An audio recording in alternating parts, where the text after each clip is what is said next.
Under the dim winter light of Kyiv, the city's skyline is marked once again by columns of smoke and the distant echo of explosions. Sirens have become the soundtrack of daily life as Russia's latest wave of missile and drone attacks rips through Ukraine's energy infrastructure. In this tense atmosphere, President Volodymyr Zelensky steps before the camera for his nightly address, his voice steady, his words deliberate, and his message both somber and defiant. He begins by acknowledging the relentless pressure his nation faces. The Russians have intensified their strikes, increased their striking power, and are resorting more frequently to ballistic missiles.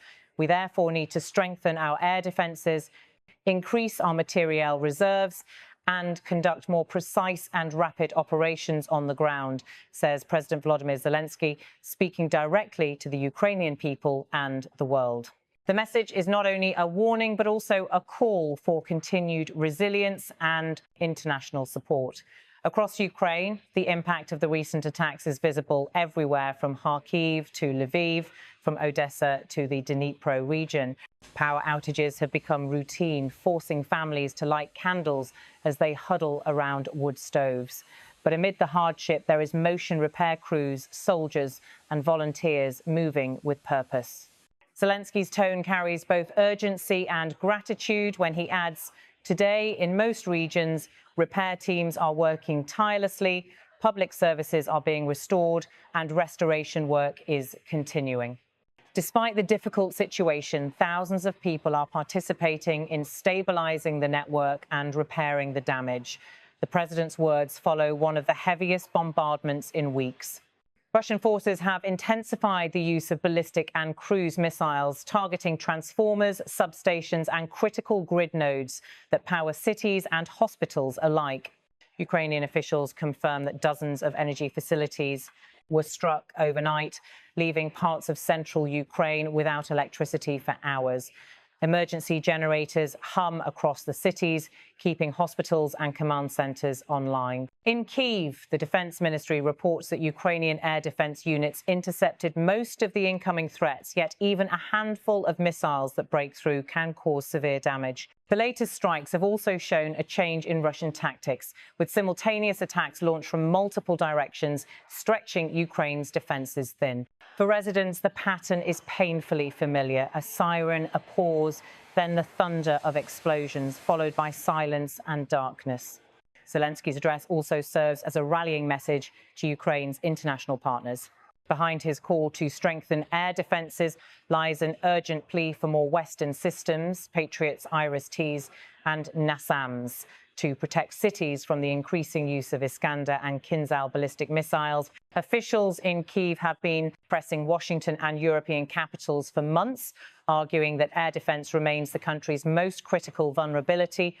Every delay, Zelensky warns, translates into more destroyed infrastructure, more civilian suffering and greater strain on the nation's already fragile energy system.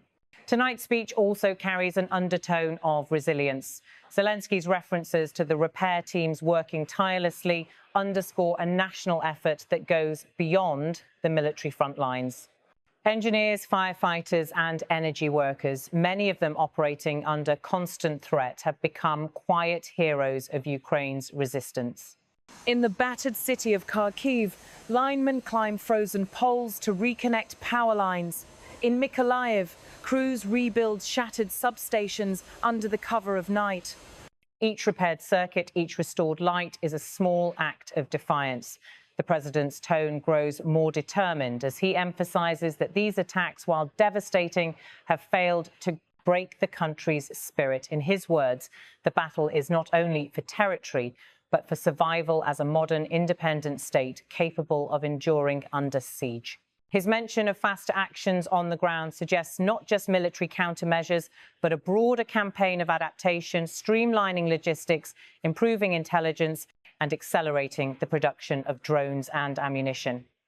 As Zelensky speaks, video footage shows emergency response units moving through the rubble-strewn streets of Dnipro. Firefighters battle blazes in residential areas, their faces lit by the orange glow of burning debris. Nearby, medics rush the wounded to makeshift triage centres. The camera pans across scenes of destruction and recovery. capturing the essence of what Zelensky describes as thousands of people participating in stabilizing the network. It is a portrait of a nation simultaneously under attack and rebuilding itself in real time. Internationally, his address lands at a critical moment. Western support for Ukraine, while still strong, faces political fatigue and competing priorities. In Washington, congressional debates over military aid drag on, while in Europe, energy crises and domestic politics complicate the delivery of new defense packages. Zelensky's choice of words, "We therefore need to strengthen our air defenses," is as much a message to Brussels and Washington as it is to his own citizens. The implication is clear. Without additional protection, Ukraine risks entering the harsh winter months with a weakened grid and vulnerable skies. The camera cuts to scenes from the front lines in the Donbas region.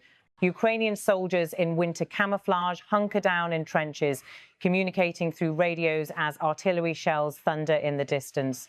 The rhythm of battle is relentless, yet the mood among troops remains focused. They understand perhaps better than anyone what the president means by precise and rapid operations on the Estes ground.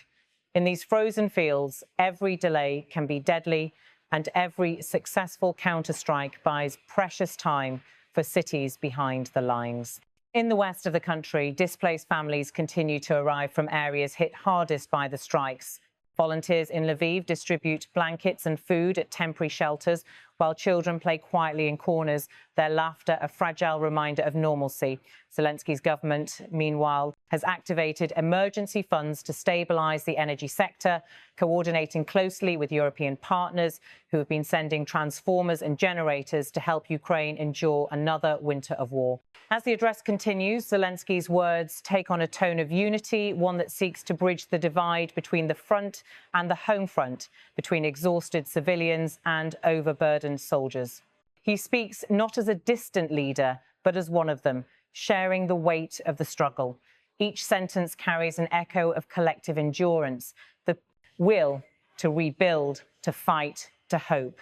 Images of the presidential office fade into the glow of reconstruction efforts, technicians welding cables, cranes lifting broken pylons, lights flickering back to life in parts of Kyiv. The narration shifts to underscore the resilience of Ukraine's national grid, once thought to be near collapse, but now proving remarkably adaptable under fire. International observers note that despite the severity of Russia's energy campaign, Ukraine's decentralized response, backed by mobile generation units and quick repair cycles, has prevented a full blackout. Zelensky's speech ends where it began, with determination. He reminds viewers that this war is fought not only with weapons, but with endurance, organization, and faith in one another. Despite the difficult situation, he says thousands of people are participating in stabilizing the network and repairing the damage. His words echo the collective heartbeat of a nation refusing to give up